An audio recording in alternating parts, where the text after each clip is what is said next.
Oke, hari ini adalah festival swadaya di mana program swadaya ini memberikan manfaat dan benefit untuk mitra. Di mana saat ini sudah memberikan ratusan program swadaya yang dirasakan manfaatnya oleh jutaan mitra kita. Seperti saya info tadi, program swadaya ini adalah program unggulan dari Gojek, di mana basically bekerja sama dengan pihak ketiga yang mempunyai visi dan misi yang sama untuk memberikan benefit pada mitra dalam ruang lingkupnya 3M.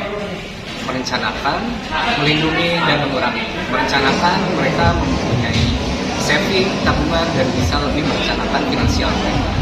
Untuk melindungi, basically kita memberikan asuransi kecelakaan, kesehatan, dan juga aset terhadap mereka. Yang terakhir, mengurangi tidak kalah pentingnya, yaitu kita membantu memberikan program-program yang mengurangi beban operasional mereka sehari-hari, seperti diskon pulsa, paket sembako, dan juga diskon perawatan kendaraan mereka. Jadi dalam hal ini, event ini khususnya Gojek berkomitmen akan terus berinovasi dan mensupport mitra-mitra kita untuk memberikan dampak positif terhadap lingkungan dan keluarga. Jadi overall